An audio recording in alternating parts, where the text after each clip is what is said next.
தொடர்ந்து அஜித்குமார் மரணம் குறித்தான வழக்கு நடைபெற்று வரக்கூடிய சூழலில் தற்பொழுது அஜித்தின் பிறப்புறுப்பிலும் வாய் காதுகளில் மிளகாய் பொடி போடப்பட்டிருப்பதாக நீதிபதிகள் தெரிவித்திருக்கிறார்கள். அது குறித்தான அண்மை செய்தியை பார்த்து வருகிறோம்.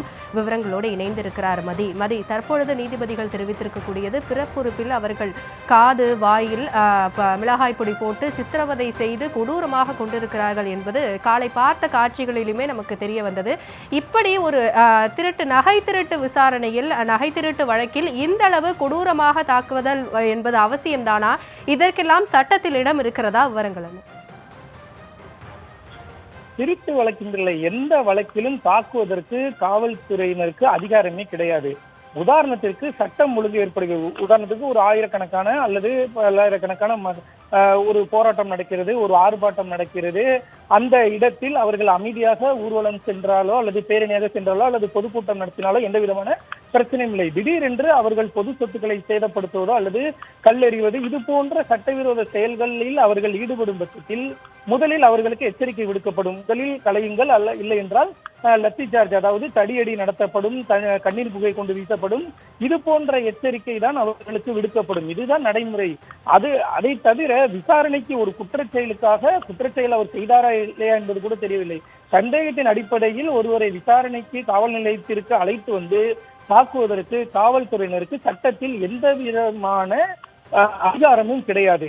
ஒரு கூட்டத்தை கலைப்பதற்காக காவல்துறை தங்களது அதிகாரத்தை பயன்படுத்த வேண்டும் என்றாலும் கூட அதற்கும் சட்ட நடைமுறைகள் இருக்கிறது. ஒருவேளை அதுவே கலவரமாக மாறி யாரேனும் உயிரிழந்தால் கூட அப்பொழுது அதை விசாரணைக்கு எடுத்தால் கூட காவல்துறை தரப்பில் குறைந்தபட்ச பல பிரயோகம் தான் பயன்படுத்தப்பட்டது.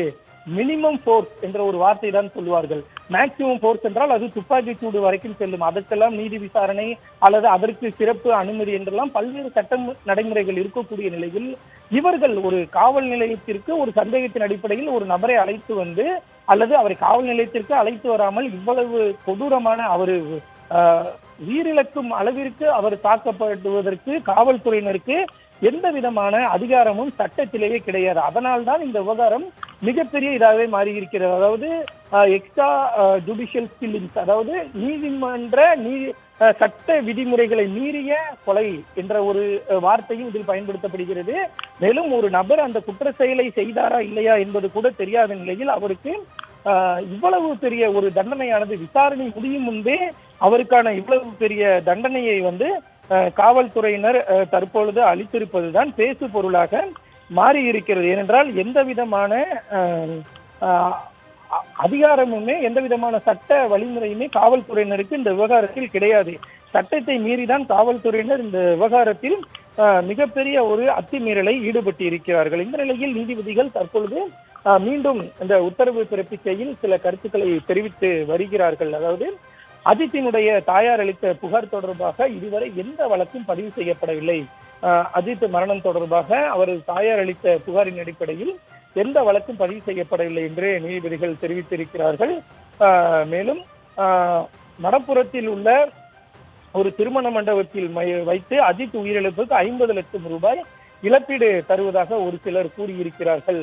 அதாவது இப்படி கூறியவர் ஒரு திமுக பிரமுகர் என்று காலையிலேயே மனுதாரர் தரப்பில் ஒரு குற்றச்சாட்டானது முன்வைக்கப்பட்டிருந்தது. இந்த நிலையில் அதனை நீதிபதிகள் தங்களது உத்தரவில் சேர்த்திருக்கிறார்கள். அதாவது மடப்புறத்தில் உள்ள ஒரு திருமண மண்டபத்தில் வைத்து அஜித் உயிரிழப்பிற்கு 50 லட்சம் ரூபாய் இழப்பீடு தருவதாக கூறப்பட்டிருப்பதாக நீதிபதிகள் தெரிவித்திருக்கிறார்கள்.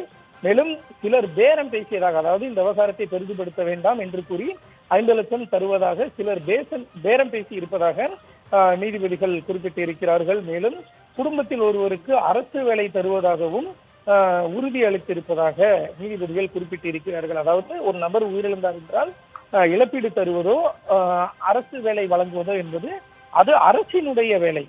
இதை எப்படி ஒரு குறிப்பிட்ட நபர்கள் செய்ய முடியும் என்பதுதான் தற்பொழுது நீதிபதிகளினுடைய கேள்வியாக இருக்கிறது. மேலும் 28ஆம் தேதி மாலை வரை எஃப்ஐஆர் பதிவு செய்யவில்லை. இன்று காலை விசாரணையின் பொழுது 28ஆம் தேதி எஃப்ஐஆர், அதாவது முதல் தகவல் பதிவு செய்யப்பட்டதாக அரசு தரப்பு வழக்கறிஞர் தெரிவித்தார். ஆனால் தற்பொழுது நீதிபதிகளை பொறுத்தவரை 28ஆம் தேதி மாலை வரை எஃப்ஐஆர் பதிவு செய்யப்படவில்லை என்ற ஒரு கருத்தை நீதிபதிகள் தெரிவித்திருக்கிறார்கள்.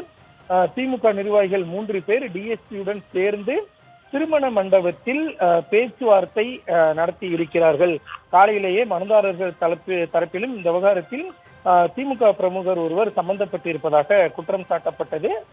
தற்பொழுது அதனை நீதிபதிகள் தங்களது உத்தரவிலும் குறிப்பிட்டிருக்கிறார்கள். அதாவது 28ஆம் தேதி மாலை வரை எஃப்ஐஆர் பதிவு செய்யப்படவில்லை. 3 திமுக நிர்வாகிகள் 3 பேர், துணை காவல் கண்காணிப்பாளர் அவர் தற்பொழுது சஸ்பெண்ட் செய்யப்பட்டிருக்கிறார்.